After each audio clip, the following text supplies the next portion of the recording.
I genuinely find this super fucking funny. We just got absolutely stomped because they had a coordinated team, and we just got like they had a lot of CC and really good abilities.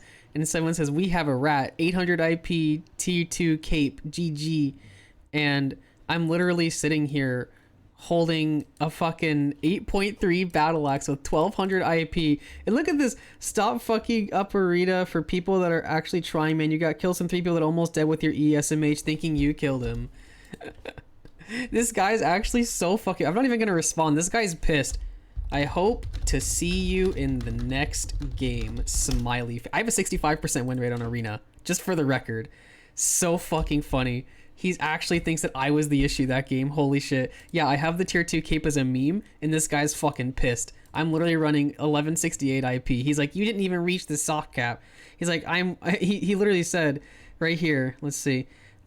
You don't even hit the soft pack. Get the fuck out of arena until you can at least do that. I'm literally sitting here at fucking 1168. Oh, he's so mad. I just can't believe it. He's actually fucking unintelligible. This guy's actually dumb as hell. He's so angry about me having apparently under the soft cap when I'm literally sitting here with 1620, 1130, 1230, 1435, and 1200. Yeah, I'm not hitting the soft cap. 5 head. Good afternoon or morning or evening, ladies and gentlemen. Welcome to another episode of my Ironman series. So this week has been a pretty okay week overall for the Ironman in general. So we've done a couple of interesting things. One of the more interesting things that I guess we could say we've done is that we spent a little bit of time on the roads of Avalon. So if you've been watching any of the streams and popping in and saying hi whenever I do stream Albion, which I stream here on YouTube on occasion. So if you click the little bell icon, you'll see whenever I go live, whatever. You'll see that I've been doing a lot of the roads stuff, and we've been doing a lot of gathering inside the roads, or at least a little bit of gathering inside the roads. We've been doing a little bit of like the dungeon clearing in the roads. I do want to do more of that because actually the solo dungeons in the roads have like a 610% loot modifier, which is like really, really cool. You can actually get items from those, which is very nice. So one of the things that I'm considering doing, and one of the things that I actually am inspired by another Ironman creator I'm thinking about considering doing. I'm probably not going to do it, but it's just a thought. Buying maps from the marketplace. So if you are familiar with doing like solo dungeons and stuff like that, you'd know that typically, especially right now with the game state that it's currently in right now, solo dungeons net almost no loot whatsoever, period. So I actually enjoy clearing dungeons. I think it's really fun. I enjoy seeing a variety of items that you get from things like that. But unfortunately, the only solo content that is actually available to us right now in game until the mists are released is corrupted dungeons. And while I enjoy doing corrupted dungeons to a point, I think it's very interesting. I enjoy the convenience of being able to just say, okay, well, I'm going to start another dungeon now and moving on to the next dungeon. It's pretty awesome. I do appreciate that and I do like that. However, I don't want every single clip from these damn videos to be in the same exact spot. But ultimately, it really boils down to the fact that is just the only like worthwhile solo content, and it's not even super interesting to like see the same clips every time because realistically, I'm just trying to achieve a couple of specific Ironman goals that really boil down to just gathering fame or gathering items or materials or whatever. For silver, for some other objective I'm doing. So just clearing the dungeons on repeat isn't necessarily super interesting. So I started taking to the roads of Avalon, mostly because there's a little bit more variety and a little bit more, I guess, exploration involved in these roads. I have to say, I think it's one of the more interesting things that I do, that I'm doing right now in general, just because it's really fun just to kind of like hop through wormhole space and just kind of like, okay, well, what's in this zone? Okay, what's in this zone? Is there anything in this zone that I can actually get use of? Can I remember how to get here? How the fuck did I get here? Those kind of things. And I do like that there's a little bit of exploration involved with running through the roads of Avalon, which is one of the reasons why I'm excited for the mists in general. So I'm looking forward to the mists, and I think that it's going to be a bit of fun, although I'm not entirely sure how I feel about it mechanically. I'll have to review the Albion Online Dev Talk that they talked about the Mists of Avalon, or I think that's what they're called, the Mists or whatever. I'll have to review it and double check a couple of things because a couple of the ways that they worded certain things kind of has me a bit concerned as far as the type of content that we're going to be seeing from that, but I am excited for it nonetheless. As far as the content that the Ironman can actually actively participate in right now as a solo player, there's not really a lot of things that the account can do. I'm starting to do a couple of different things, and we're going to be talking about those later in the episode. But of course, Unsurprisingly, the Ironman account is just struggling to find places where it can genuinely thrive.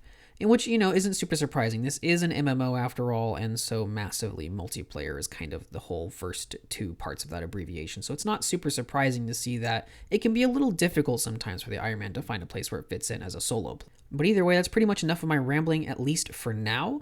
I'm going to go ahead and talk about some of the goals and things that we actually accomplished on the account this week, because even though it was kind of a slower week, I have to admit. We died a lot. We did a lot of dying. I'm not going to be including any of those clips because why would I show my defeats when I can only show my victories? That's kind of the whole point of episodes like this. But either way, it was definitely a slower week, but we did a couple of interesting things, and I'll talk about those here in just a moment in a different clip. So, on to some of the stuff that the Ironman actually did this week. So, you're going to see a clip here in the background. This is just one of those kind of random things that you just kind of bump into whenever you're just playing the game naturally. We actually ended up reaching, wait for it, level 100 chef. However pointless that is, we did end up reaching the master, which I thought was actually kind of funny. And to kind of celebrate that fact, it's not really a super important milestone for us because ultimately, we're never going to be able to make tier 8 foods, or at least not anytime soon. We went ahead and I wanted to upgrade my tier 5 chef place to a tier 6 chef place because I actually think we're going to get some use out of getting these tier 6 foods. So we get a couple of different foods. I think tier 6 to tier 7 is actually going to be a more notable difference because a lot of the interesting stuff is actually in the odd tiers, but we do get a couple of very noteworthy dishes being the mutton stew, the red spring eel stew, and also the potato salad. Potato salad gives us a pretty solid boost to our crafting quality and our crafting speed, which isn't super relevant, but the crafting quality one's actually pretty good. So if we're going to be crafting a lot of things in mass, we have a much better chance of crafting masterpieces, which will just give us, a free tier 1 item should we decide to actually keep and use it, which is going to be pretty useful overall. Once we hit tier 7, it'd be great, but we spent a ton of money just to get these tier 6 blocks. I think I spent a total of roughly, I think I'm paying roughly 6K to 6 to 8K per block, I think, actually right now. Or actually, I think it's closer to 15. I'd have to look. 15 to 20K per block sounds about right, though, off the top of my head, for these tier 6 blocks. So if we're transmuting it instead of just gathering it by hand.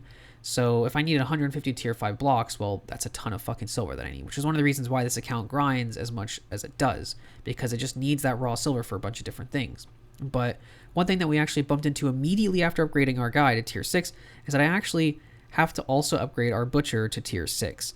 So we ended up going and making another set of 150 tier 6 blocks to accomplish that objective, which was quite expensive, but it's something that the account needed to do. So how we ended up actually coming to arenas is a whole different story. We'll get to that story here shortly, but I did finally get ourselves a use for this 8.3 battle axe outside of just clearing dungeons with it in a safe zone or something like that. We're going to be using them in crystal arenas, so if you don't know, which I didn't actually know because I guess I haven't played in so long and I didn't realize this was an update at some point, that they added something that's very similar to kind of the way that League of Legends plays in a way. It was just 5v5 ranked. You know what I mean? So the arenas now has a little ranking system that you can do and participate in, and you can rank up and get rewards based on that, what rank you are and stuff like that, which is pretty neat. I actually rather quite enjoyed doing this, and I did this for quite a while actually. The night that I started doing it, I played it for a while. We actually played a bunch of it on stream with viewers. We actually had a party of 5 at one point. So if you guys are interested in joining in and stuff like that, where we could actually do arenas as a group and stuff like that. I do occasionally, every now and then, I do participate in group activities with the stream chat. And so if you guys are interested in, doing stuff like that with the group, feel free to stop by on the streams. Again, like I was mentioning earlier, I would appreciate if you did that. But ultimately, we did a lot of these arenas, and I had a couple of reasons behind it. They actually gave a lot of fame and tomes, and I like stacking up fame tomes. I think it's a lot of fun. I think it's quite useful, because being able just to have a giant stockpile of fame in there for whatever reason is pretty good whenever you're like me, and I like to try out new weapons and stuff like that all the time. So doing this consistently, which was pretty fun overall, but also allowed me to give myself the ability to stack up tomes for future. I think I have 2.5 to 3 million fame in tomes right now. I'll show a clip later in the video, probably talking about how many of those I actually have. but we're doing pretty good right now. We also ended up climbing ourselves all the way up to, I think it was bronze before I stopped playing for the night. So it went pretty good. We got a lot of fame and tomes kind of stacked up. One of the more interesting things that I did, I actually had a lot of fun with it. There were some really funny moments, and there were some very angry people. So just as a little bit of like, I guess, a reference here, I ended up using a tier 2 cape for like the entirety of this process. And I think it's really funny because I don't actually need a cape, and I don't have a faction cape right now to use anyway. Could I make a Bridgewatch cape? Absolutely. But I think it's more funny to use a tier 2 cape while also wielding an 8.3 battle axe. I think that's fucking hilarious. So that's just one of the things that's been going on, and I've gotten some very interesting comments from my teammates. I think it's so funny though. But I've had a lot of fun with doing this. I think it's very interesting.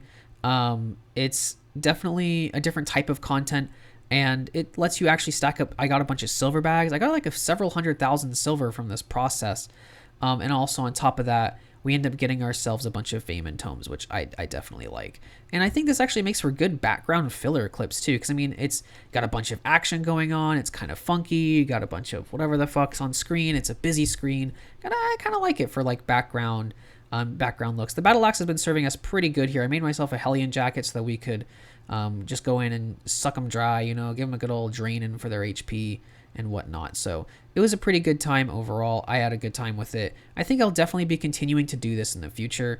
I think it's a lot of fun, and I definitely recommend giving it a try. I mean, if I wasn't trying, like I wasn't being super competitive about it, but I still thought it was fun overall. So I definitely, if you guys are interested in playing that in the future, I will probably be playing it on stream at some point with several of the viewers. Well, I thought I was recording, but apparently I hit start virtual camera instead of like start recording. I don't even know what that is. But we just ended up getting ourselves up to the arena rank of bronze 1. I started doing arenas today. Pretty fun. I didn't mind it. It was a nice little arcadey thing, but we got our little bronze 1 chest, which nets us like 100k silver and looks like to be nothing else. We also got a bunch of these Iron 4 victory pouches for ranking up. So we'll go ahead and open these all up. They just give silver bags and tier 3 tomes, as you can see here. So from my climb from iron to bronze, we see that we have, I used a couple other silver bags, so I probably had another 100,000 silver in bags, if not a little more than that. But right now we have 500,000 silver, and we also have 800,000 fame and tomes right here, and 1.5 million fame and tomes right here. I've been doing this for a good few hours, so I definitely wouldn't say it's efficient, but it is something that you can do just like sitting in town. So, kind of neat. I'm enjoying it. I think it's fun. I'm doing a lot of damage. I'm winning the majority of my games. My current win rate is about 60% over the course of 41 games, so pretty good win rate overall. Maybe I'll keep playing because I'm actually curious to see what the bronze victory pouches look like, but I think I'm going to be going to bed here very shortly. Alrighty, so as we're pretty much going to start moving to wrap up this video here, there wasn't a ton that really like huge milestone stuff that happened, and I'm trying to kind of ease my way into kind of being okay with that, because typically, especially with like the beginning of the series, whenever I first started doing it a couple years ago, I wanted something big. I wanted something like a giant milestone that I completed every single episode to showcase what the account's done, but ultimately I think it more is about the journey than it is about like the actual objective, you know what I mean? And I think that that's like a really cheesy way to look at it, but realistically I think it's more about just like what the account's doing and how it's doing it and the things that it's doing rather than what its goal is, you know what I mean? And so all of the different things that we did on the account this week, we did a lot of arenas, we did a few dungeons. You can actually see in the background here, this is loot from 10 yellow zones and 5 tier 5 yellow zones in faction flagged and stuff like that. It was pretty okay. It was neat. I wasn't really impressed with it, but whenever I actually go back and like do the math on how much money I made, I did this in like under an hour. It was like almost 700k if you were like selling everything to the market. Actually kind of decent, or it was like 600k or so if you count the silver bags, which was a little surprising if I'm honest. But either way, the account is just trucking along. We're stacking up fame, we're getting tomes, we're putting some use to that battle axe now. I would like to potentially start doing group dungeons solo, but it's a little difficult to do that. But either way, thank you so much for watching this video. If you got this far, you're awesome. Thank you so much for watching these, because it really does make my day to know that you guys are enjoying this content, and that even though I'm still kind of like getting used to this different style of editing and this like different concept for like these videos, that you guys are still enjoying these videos and stuff like that. So thank you so much for being here. If you enjoy the content and you got this far and you aren't subscribed, consider subscribing. I'm starting to stream more frequently, at least a couple times a week, sometimes for a few hours, sometimes for 8. Sometimes I do arenas with the boys. Sometimes I just die over and over in the roads or in the corrupted dungeon. And you get to watch me get pissy and be upset because I fucking cry a lot. Someone actually popped into my stream at one point and told me I cry a lot, and I told him he was right, and then he left. But beside the point. So we have a good time in those streams. I at least have a good time most of the time. So if you are gonna subscribe, I really appreciate you. Make sure you ring that bell and hit that notification, and like make sure the little bells all ring and shit like that.